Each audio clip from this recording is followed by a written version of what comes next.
अथ श्री शनि अष्टोत्तर शतनाम स्तोत्र। शनैश्चराय शान्ताय सर्वाभीष्टप्रदायिने शरण्याय वरिण्याय सर्वेशाय नमो नमः। सौम्याय सुरवन्द्याय सुरलोकविहारिणे सुखासनोपविष्टाय सुन्दराय नमो नमः। घनाय घनरूपाय घनाभरणधारिणे घनसारविलेपाय खद्योताय नमो नमः। मन्दाय मन्दचेष्टाय महनीय गुणात्मने मर्त्यपावनपादाय महेशाय नमो नमः। छायापुत्राय सर्वाय शरतूणीरधारिणे चरस्थिरस्वभावाय चञ्चलाय नमो नमः। नीलवर्णाय नित्याय नीलाञ्जननिभाय च नीलाम्बरविभूषाय निश्चलाय नमो नमः। वेद्याय विधिरूपाय विरोधाधारभूमये भेदास्पदस्वभावाय वज्रदेहाय ते नमः। वैराग्यदाय वीराय वीतरोगभयाय च विपत्परम्परेशाय विश्ववन्द्याय ते नमः। गृध्नवाहाय गूढाय कूर्माङ्गाय कुरूपिणे कुत्सिताय गुणाढ्याय गोचराय नमो नमः। अविद्यामूलनाशाय विद्यास्वरूपिणे आयुष्कारणायापत् उद्धर्त्रे च नमो नमः। विष्णुभक्ताय वशिने विविधागमवेदिने विधिस्तुत्याय वन्द्याय विरूपाक्षाय ते नमः। वरिष्ठाय गरिष्ठाय वज्राङ्कुशधराय च वरदाभयहस्ताय वामनाय नमो नमः। ज्येष्ठापत्नीसमेताय श्रेष्ठाय मितभाषिणे कष्टौघनाशकर्याय पुष्टिदाय नमो नमः। स्तुत्याय स्तोत्रगम्याय भक्तिवश्याय भानवे भानुपुत्राय भव्याय पावनाय नमो नमः। धनुर्मण्डलसंस्थाय धनदाय धनुष्मते तनुप्रकाशदेहाय तामसाय नमो नमः। अशेषजनवन्द्याय विशेषफलदायिने वशीकृतजनेशाय पशूनां पतये नमः।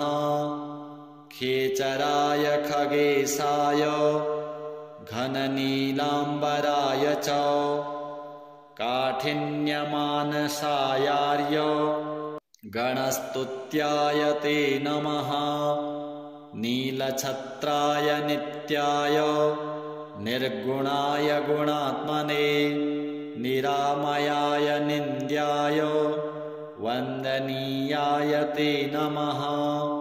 धीराय दिव्यदेहाय दीनार्तिहरणाय च दैन्यनाशकरायार्य जनगण्याय ते नमः।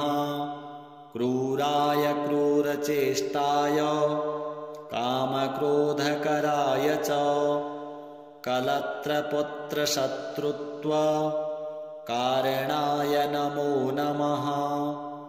परिपोषितभक्ताय परभीतिहराय च भक्तसङ्घमनोभीष्टफलदाय नमो नमः।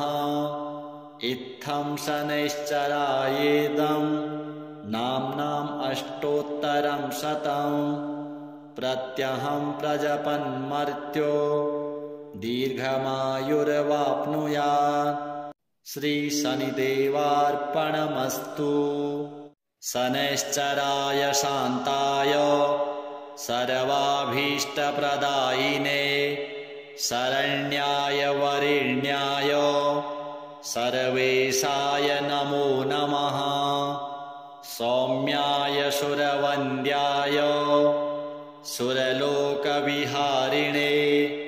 सुखासनोपविष्टाय सुन्दराय नमो नमः। घनाय घनरूपाय घनाभरणधारिणे घनसारविलेपाय खद्योताय नमो नमः। मन्दाय मन्दचेष्टाय महनीयगुणात्मने मर्त्यपावनपादाय महेशाय नमो नमः। छायापुत्राय शर्वाय शरतूणीरधारिणे चरस्थिरस्वभावाय चञ्चलाय नमो नमः। नीलवर्णाय नित्याय नीलाञ्जननिभाय च नीलाम्बरविभूषाय निश्चलाय नमो नमः। वेद्याय विधिरूपाय विरोधाधारभूमये भेदास्पदस्वभावाय वज्रदेहाय ते नमः। वैराग्यदाय वीराय वीतरोगभयाय च विपत्परम्परेशाय विश्ववन्द्याय ते नमः। गृध्नवाहाय गूढाय कूर्माङ्गाय कुरूपिणे कुत्सिताय गुणाढ्याय गोचराय नमो नमः। अविद्यामूलनाशाय विद्यास्वरूपिणे आयुष्कारणायापत् उद्धर्त्रे च नमो नमः। विष्णुभक्ताय वशिने विविधागमवेदिने विधिस्तुत्याय वन्द्याय विरूपाक्षाय ते नमः। वरिष्ठाय गरिष्ठाय वज्राङ्कुशधराय च वरदाभयहस्ताय वामनाय नमो नमः। ज्येष्ठापत्नीसमेताय श्रेष्ठाय मितभाषिणे कष्टौघनाशकर्याय पुष्टिदाय नमो नमः।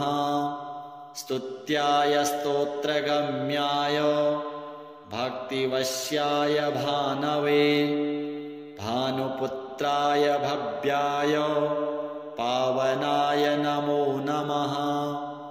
धनुर्मण्डलसंस्थाय धनदाय धनुष्मते तनुप्रकाशदेहाय तामसाय नमो नमः।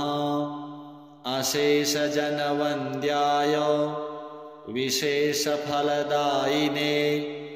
वशीकृतजनेशाय पशूनां पतये नमः।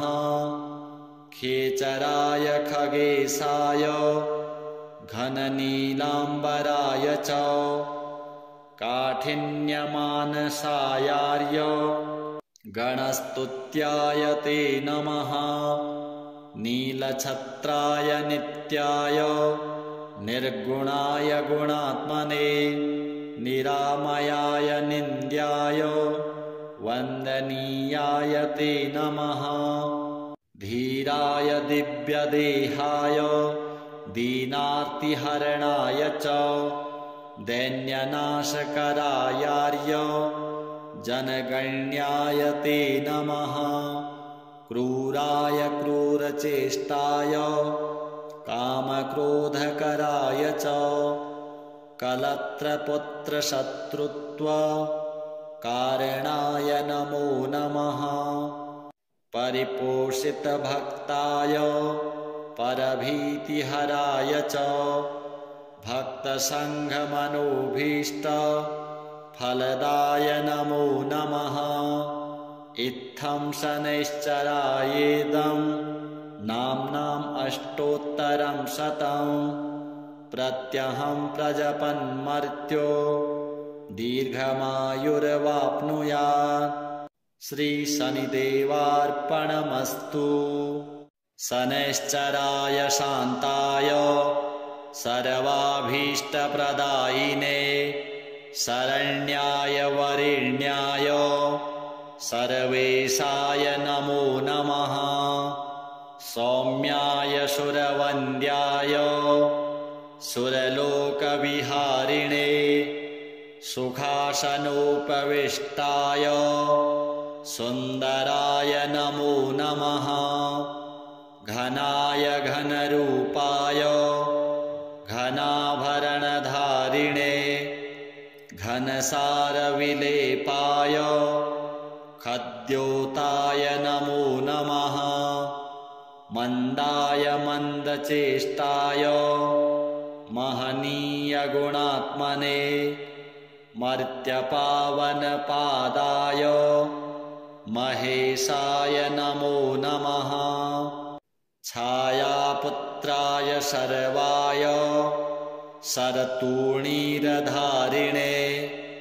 चरस्थिरस्वभावाय चञ्चलाय नमो नमः। नीलवर्णाय नित्याय नीलाञ्जननिभाय च नीलाम्बरविभूषाय निश्चलाय नमो नमः। वेद्याय विधिरूपाय विरोधाधारभूमये भेदास्पदस्वभावाय वज्रदेहाय ते नमः। वैराग्यदाय वीराय वीतरोगभयाय च विपत्परम्परेशाय विश्ववन्द्याय ते नमः। गृध्नवाहाय गूढाय कूर्माङ्गाय कुरूपिणे कुत्सिताय गुणाढ्याय गोचराय नमो नमः। अविद्यामूलनाशाय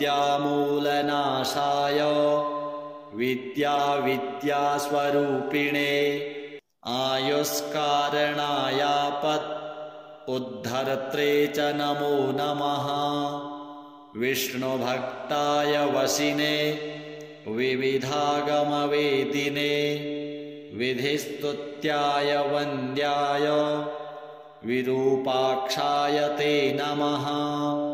वरिष्ठाय गरिष्ठाय वज्राङ्कुशधराय च वरदाभयहस्ताय वामनाय नमो नमः। ज्येष्ठापत्नीसमेताय श्रेष्ठाय मितभाषिणे कष्टौघनाशकर्याय पुष्टिदाय नमो नमः। स्तुत्याय स्तोत्रगम्याय भक्तिवश्याय भानवे भानुपुत्राय भव्याय पावनाय नमो नमः। धनुर्मण्डलसंस्थाय धनदाय धनुष्मते तनुप्रकाशदेहाय तामसाय नमो नमः। अशेषजनवन्द्याय विशेषफलदायिने वशीकृतजनेशाय पशूनां पतये नमः खेचराय खगेशाय घननीलाम्बराय च काठिन्यमानसायार्य गणस्तुत्याय ते नमः नीलछत्राय नित्याय निर्गुणाय गुणात्मने निरामयाय निन्द्याय वन्दनीयाय ते नमः धीराय दिव्यदेहाय दीनार्तिहरणाय च दैन्यनाशकरायार्य जनगण्याय ते नमः क्रूराय क्रूरचेष्टाय कामक्रोधकराय च कलत्रपुत्रशत्रुत्व कारणाय नमो नमः परिपोषितभक्ताय परभीतिहराय च भक्तसङ्घमनोभीष्ट फलदाय नमो नमः इत्थं शनैश्चरायेदं नाम्नाम् अष्टोत्तरं शतं प्रत्यहं प्रजपन्मर्त्यो दीर्घमायुर्वाप्नुयात् श्रीशनिदेवार्पणमस्तु शनैश्चराय शान्ताय सर्वाभीष्टप्रदायिने शरण्याय वरेण्याय सर्वेशाय नमो नमः सौम्याय सुरवन्द्याय सुरलोकविहारिणे सुखासनोपविष्टाय सुन्दराय नमो नमः घनाय घनरूपाय घनाभरणधारिणे घनसारविलेपाय खद्योताय नमो नमः मन्दाय मन्दचेष्टाय महनीयगुणात्मने मर्त्यपावनपादाय महेशाय नमो नमः छायापुत्राय शर्वाय शरतूणीरधारिणे चरस्थिरस्वभावाय चञ्चलाय नमो नमः नीलवर्णाय नित्याय नीलाञ्जननिभाय च नीलाम्बरविभूषाय निश्चलाय नमो नमः वेद्याय विधिरूपाय विरोधाधारभूमये भेदास्पदस्वभावाय वज्रदेहाय ते नमः वैराग्यदाय वीराय वीतरोगभयाय च विपत्परम्परेशाय विश्ववन्द्याय ते नमः गृध्नवाहाय गूढाय कूर्माङ्गाय कुरूपिणे कुत्सिताय गुणाढ्याय गोचराय नमो नमः अविद्यामूलनाशाय विद्यास्वरूपिणे आयुष्कारणायापत् उद्धर्त्रे च नमो नमः विष्णुभक्ताय वशिने विविधागमवेदिने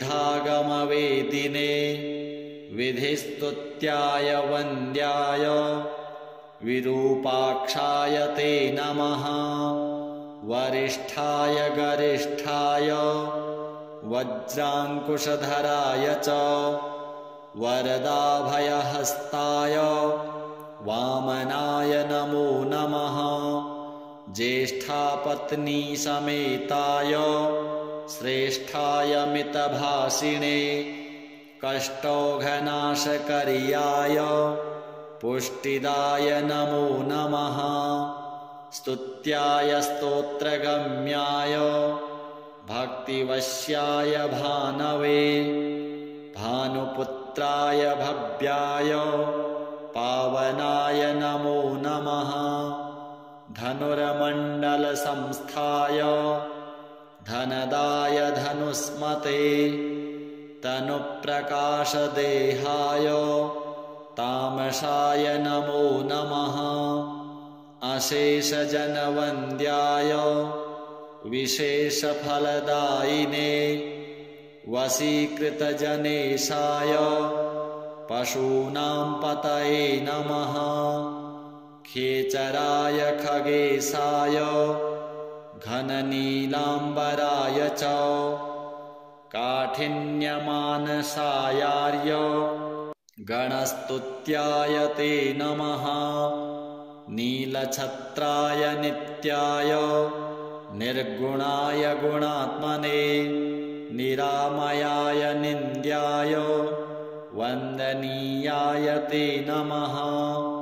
धीराय दिव्यदेहाय दीनार्तिहरणाय च दैन्यनाशकरायार्य जनगण्याय ते नमः। क्रूराय क्रूरचेष्टाय कामक्रोधकराय च कलत्रपुत्रशत्रुत्व कारणाय नमो नमः। परिपोषितभक्ताय परभीतिहराय च भक्तसङ्घमनोभीष्ट फलदाय नमो नमः। इत्थं शनैश्चरायेदं नाम्नाम् अष्टोत्तरं शतं प्रत्यहं प्रजपन्मर्त्यो दीर्घमायुर्वाप्नुयात्। श्रीशनिदेवार्पणमस्तु। शनैश्चराय शान्ताय सर्वाभीष्टप्रदायिने शरण्याय वरेण्याय सर्वेशाय नमो नमः। सौम्याय सुरवन्द्याय सुरलोकविहारिणे सुखासनोपविष्टाय सुन्दराय नमो नमः। घनाय घनरूपाय घनाभरणधारिणे घनसारविलेपाय खद्योताय नमो नमः। मन्दाय मन्दचेष्टाय महनीयगुणात्मने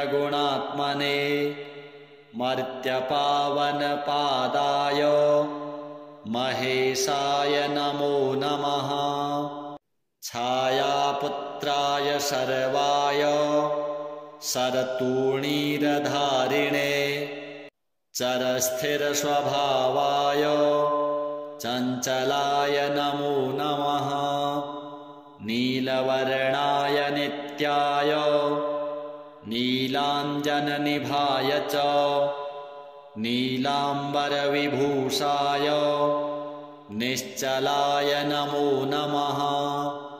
वेद्याय विधिरूपाय विरोधाधारभूमये भेदास्पदस्वभावाय वज्रदेहाय ते नमः।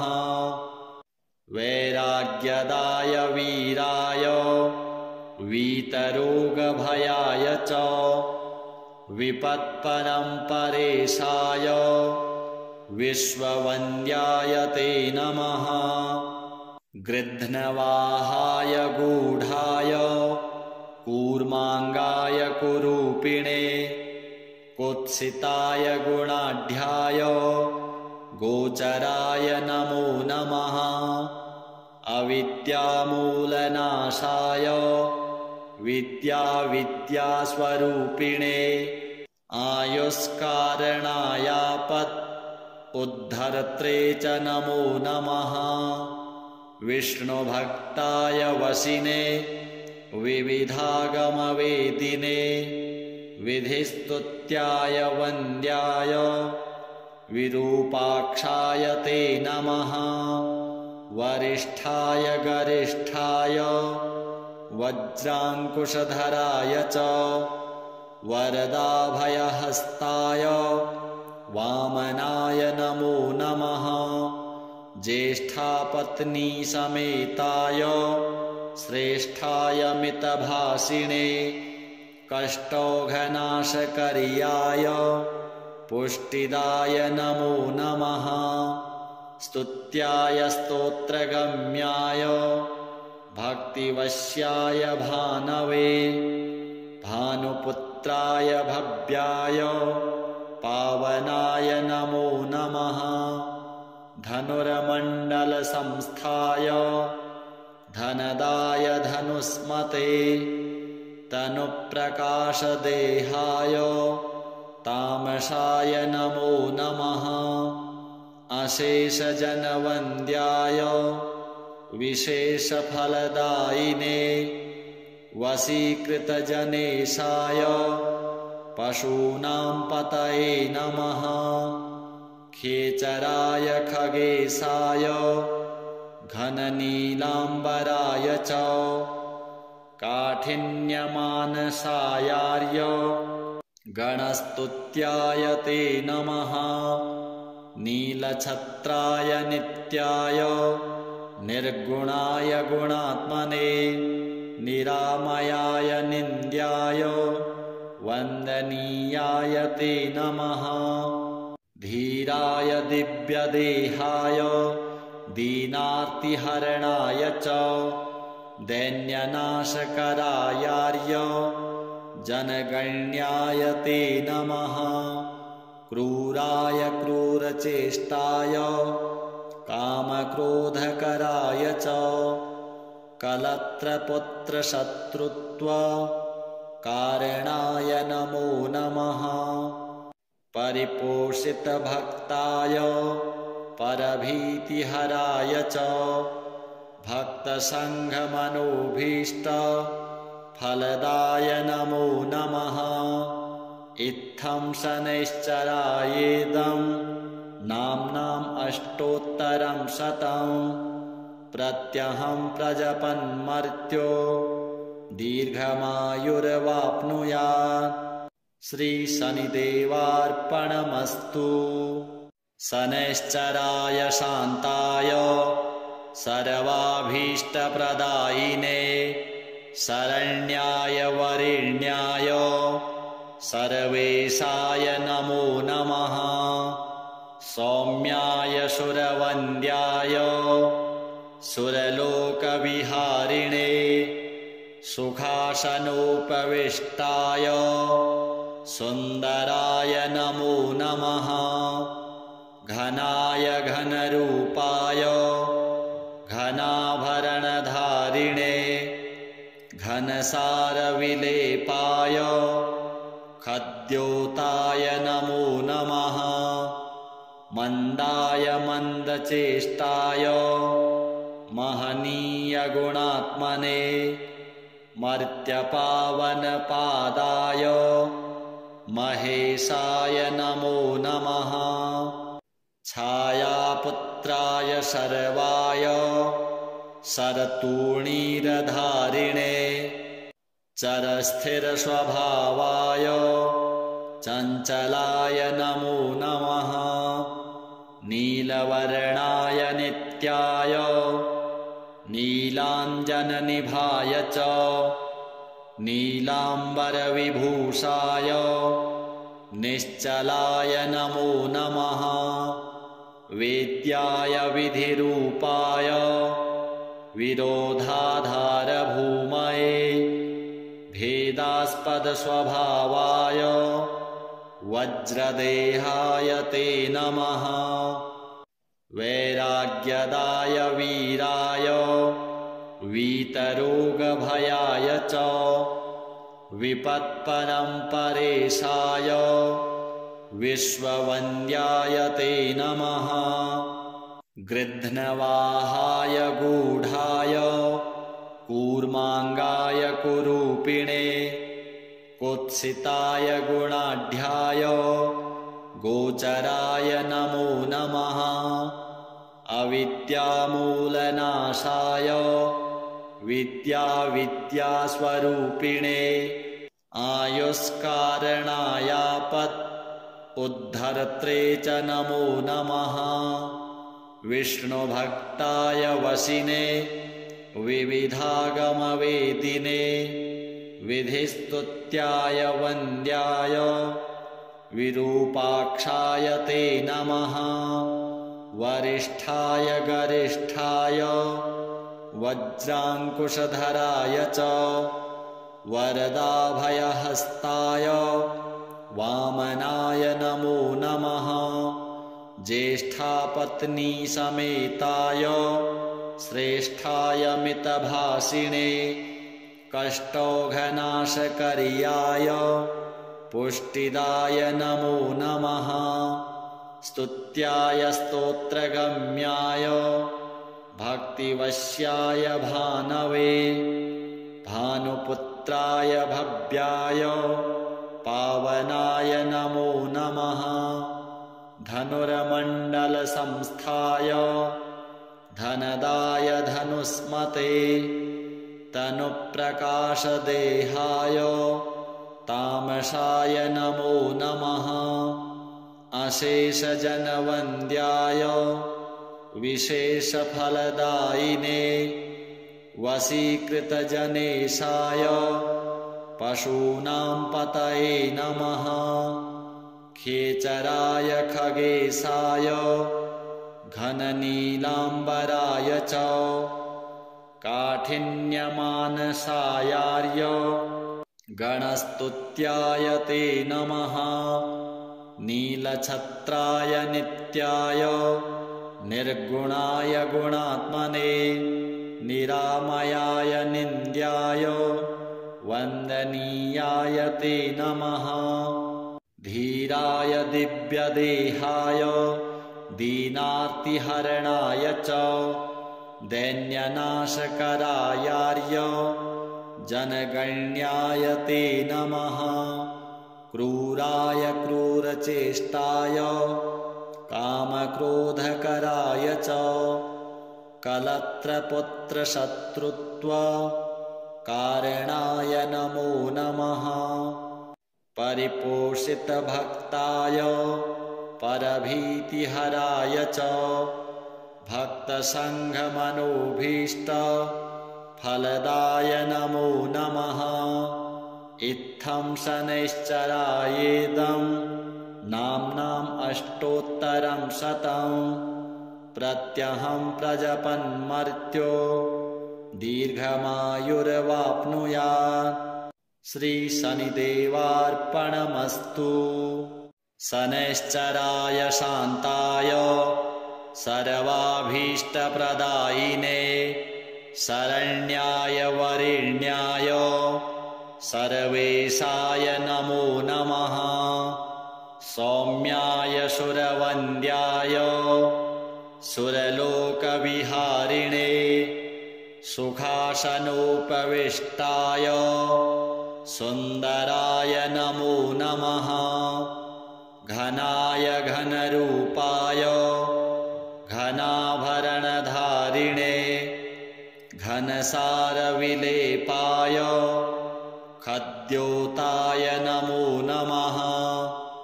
मन्दाय मन्दचेष्टाय महनीयगुणात्मने मर्त्यपावनपादाय महेशाय नमो नमः। छायापुत्राय शर्वाय शरतूणीरधारिणे चरस्थिरस्वभावाय चञ्चलाय नमो नमः।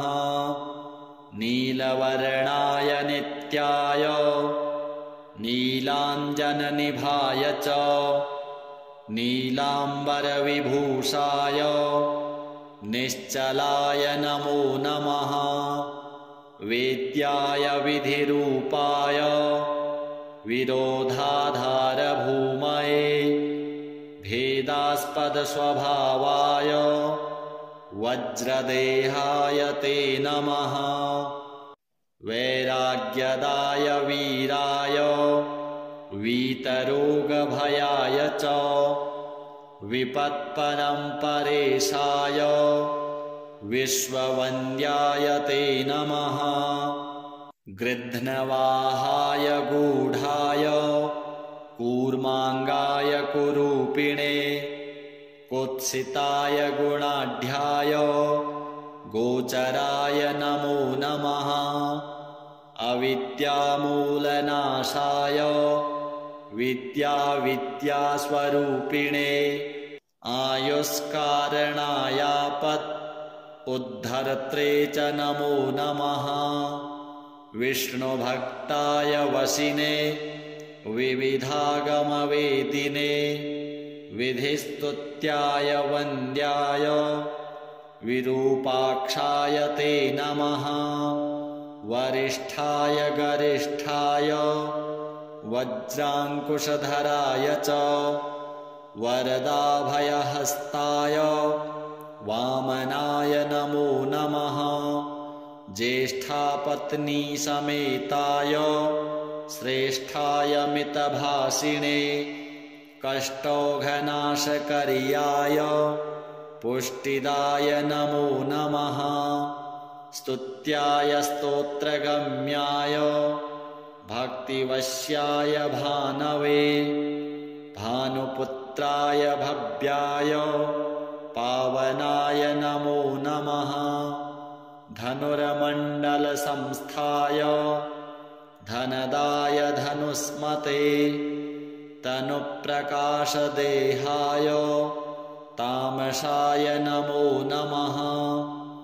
अशेषजनवन्द्याय विशेषफलदायिने वशीकृतजनेशाय पशूनां पतये नमः। खेचराय खगेशाय घननीलाम्बराय च काठिन्यमानसायार्य गणस्तुत्याय ते नमः। नीलछत्राय नित्याय निर्गुणाय गुणात्मने निरामयाय निन्द्याय वन्दनीयाय ते नमः।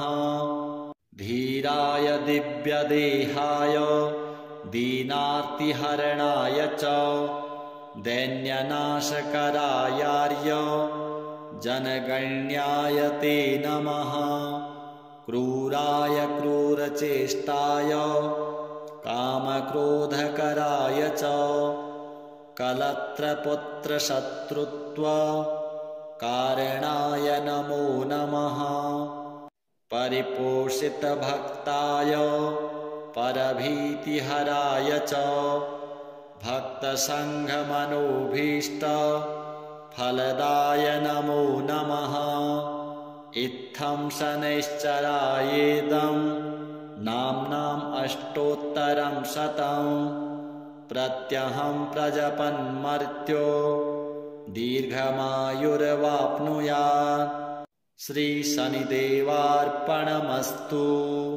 शनैश्चराय शान्ताय सर्वाभीष्टप्रदायिने शरण्याय वरेण्याय सर्वेशाय नमो नमः। सौम्याय सुरवन्द्याय सुरलोकविहारिणे सुखासनोपविष्टाय सुन्दराय नमो नमः। घनाय घनरूपाय घनाभरणधारिणे घनसारविलेपाय खद्योताय नमो नमः। मन्दाय मन्दचेष्टाय महनीयगुणात्मने मर्त्यपावनपादाय महेशाय नमो नमः। छायापुत्राय शर्वाय शरतूणीरधारिणे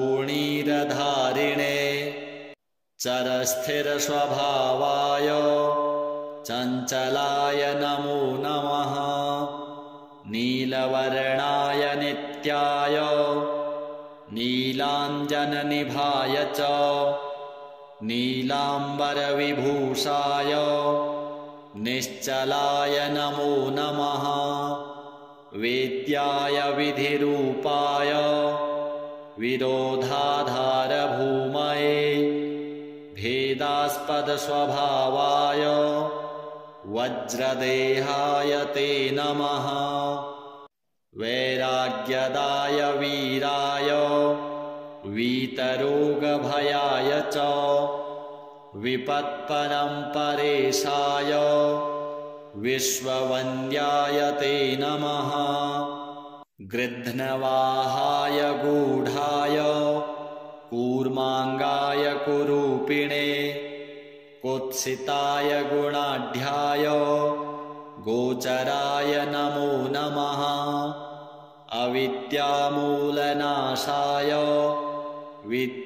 विद्यास्वरूपिणे आयुष्कारणायापत्